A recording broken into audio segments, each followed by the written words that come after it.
भिवानी पहुंचे पूर्व सीपीएस राव दान सिंह ने कहा कि भाजपा सरकार की वादाखिलाफी से देश की जनता में आक्रोश है और देश के घरेलू व बाहरी हालात खराब हो चुके हैं।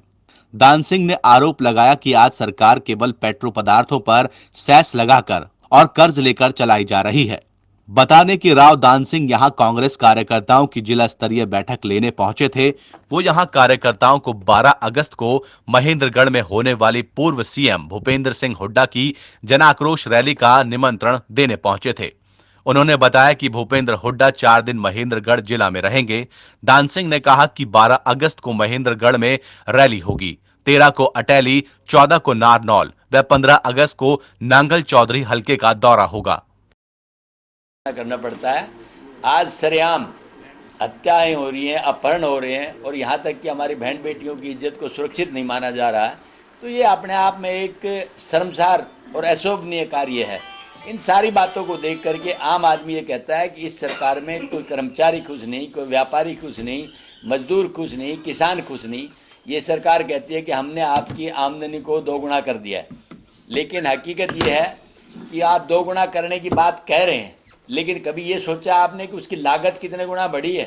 डीजल के भाव एक समय जब मनमोहन सिंह जी देश के प्रधानमंत्री थे $147 पर बैरल तक छू गया था, लेकिन उसके बावजूद भी डीजल के भाव 55 और 56 से ऊपर नहीं गए थे। अब इनके राज के अंदर $47 यानी $100 कम आने के बावजूद भी वहाँ पर 70 और 75 आपका भाव आज भी दिया जा रहा है। पेट्रोल को 85 रुपये तक पहुँचा दिया है। ये सब बातें क्या है? ये सरकार हिंदुस्तान की पेट्रोलियम सेस के ऊपर चल रही है और प्रदेश की हालत ये है कि जब 2014 में सत्ता परिवर्तन हुआ था तो हरियाणा के ऊपर तकरीबन 72,000 करोड़ रुपए का कर्जा था। आज वो बढ़ करके 1,41,000 करोड़ से ऊपर पहुंच चुका है। यानी 46 साल के अंदर जब तक कांग्रेस की सत्ता रही है तब तक तो कुल मिला के हरियाणा को बने हुए 50 साल हो चुके हैं, तो उसमें 46 साल में तो 72,000 करोड़ था और 4 साल के अंदर 1,41,000 यानी डबल। ये सारी बातें क्या है कि हम कर्जे से प्रदेश को चला रहे हैं या पेट्रोल और डीजल के भाव से चला रहे हैं। जीएसटी आपने बिना सोचे समझे लागू कर दिया, जिसका इम्पैक्ट क्या है। ये बात ठीक है कि कांग्रेस ने इसकी शुरुआत की, लेकिन कांग्रेस ने इस तरह से शुरुआत नहीं की। उन्होंने बड़े विचार के साथ बाद, गहन विचार के बाद, सलाह लेने के बाद उसको लागू करने की बात सोची थी।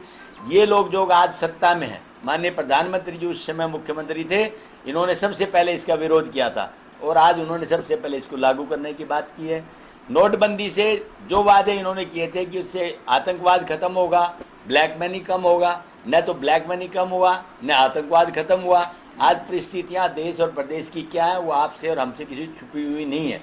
उसके बाद सबसे बुरी जो बात है वो ये है कि डोमेस्टिक हालात के साथ साथ में जिस कश्मीर को साथ लेकर के इन्होंने पहले तो सत्ता का सुख भोगा, अब चुनाव नज़दीक आ गए हैं तो आपने उस गठबंधन को तोड़ करके और अब अपने तरीके से काम करना शुरू कर दिया, क्योंकि लोगों के पास जब वोट मांगने के लिए जाएंगे तो उनके पास इश्यूज़ क्या रहेंगे। रही बात विदेश नीति की, रशिया हमारा सबसे बड़ा दोस्त होता था जो हमारा पड़ोसी था। रशिया के तुमने रिश्ता ख़राब कर लिया। चाइना आपका कभी था नहीं, पाकिस्तान आपका कभी होगा नहीं। श्रीलंका, बांग्लादेश और नेपाल जो हम अपने बहुत ही घनिष्ठ मित्रों में से मानते थे, आज वो सारे के सारे चाइना की गोद में जाके बैठ गए हैं।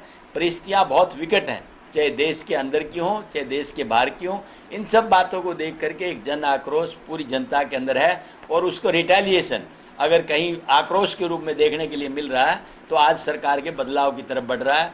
जहाँ जहाँ तो भूपेंद्र सिंह हुड्डा जी गए हैं, 4 रैलियाँ उनकी पहले हुई हैं और अब 5वीं रैली आपके महेंद्रगढ़ में होने जा रही है, तो मैं समझ सकता हूँ कि उनके आक्रोश को देखते हुए जो जन लोगों का समर्थन मिल रहा है वो अपने आप में एक उदाहरण है। आप सब लोगों से भी मेरा यही निवेदन है और आज मेरे जो भाई और आए हुए हैं उन सब से निवेदन करने के लिए आया हूँ कि 12 तारीख को आप सब भी और उन साथियों से भी निवेदन है कि वहाँ ज़रूर पहुँचें और कम से कम ये देखें कि लोगों की रिएक्शन क्या है।